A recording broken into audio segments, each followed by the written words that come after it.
They shot into space with such speed that it seemed she would explode.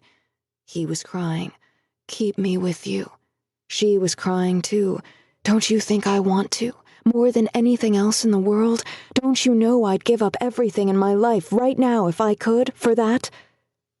But except the night clouds skimming across the moon's tattooed face, no one heard them, except the small brown owls, birds of witness and reclamation.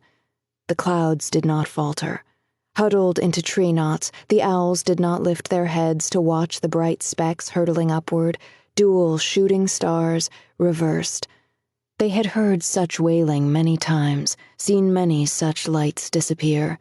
Except for those to whom it is happening, death is hardly a unique occurrence. Shimmering and gaseous, he spun into space, and she in his wake, so light that she wondered if perhaps she no longer existed. He was looking over her shoulder, a gaze of such sorrow that she too turned to look. She saw the scalloped walls of the old Victorians on the hills of the city and knew its name. "San Francisco," she whispered, the syllables at once familiar and amazing in her mouth, and the lights in the tall, triangular tower downtown flickered acknowledgement. Mist drifted, fragile as promises, over the cypresses that lined the ocean cliffs. Southward, the bay gleamed like a woman's curved arm. Studded with ruby tail lights, the bridges were her bracelets. Up at Point Reyes, pewter waves etched the empty shore. A cormorant rose with a black cry, a lumbering flap of its wings. Out to the west, moonlight, leaping off the backs of porpoises, flashed an enigmatic code. It filled her with rage that he should be given a glimpse of such beauty, only to have it snatched away. But now her eyes were caught by the cities of the South Bay. San Jose, Sunnyvale, Milpitas, their smoky, stubborn sprawl. In the low apartment houses by the freeways, pinpricks of yellow lights were going out one by one as people readied themselves for bed. One of those windows had belonged to her and a man. But who was he? She couldn't quite recall, only that he'd been significant. She felt a pull as she sensed this, downward, into the tangled, unfinished life she'd left with him, her imperfect life, her caught-in-the-body life, with its ferocious zigzag pulse. And with that thought, she finds herself falling, fast, faster. She tries to stop herself, to reach into the vast, hushed swirling of light that hangs above her head. Where has her son gone? Where? No use. She plummets through space, solid as a spent bullet, rapid as rage. Galaxies blur past her, black holes.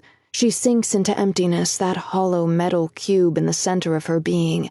Clouds now, the calm, unwrinkled peaks of mountains, the lacy glimmer where ocean licks at earth, the brown glow of the city, its brave smells, gasoline and tired sweat, settling around her like arms.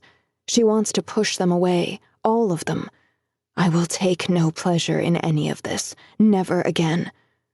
The lights of the hospital are stark and unseeing like the whites of rolled-up eyes.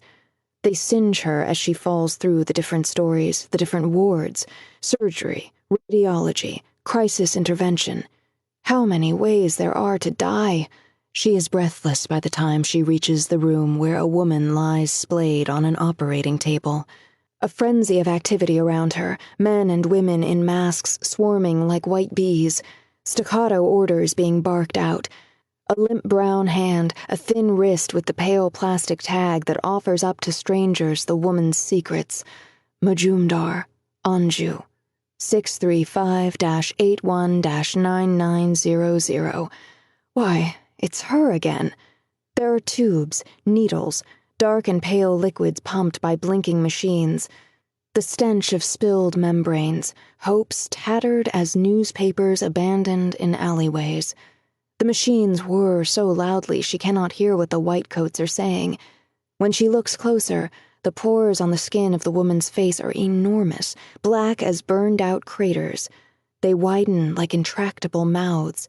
She winces upward, but there is only a bumpy, spackled ceiling above her head, impenetrable. She feels herself turn thin. To keep listening to this audiobook, I've left you a link in the description so you can do it, at no cost thanks to Audible's 30-day free trial.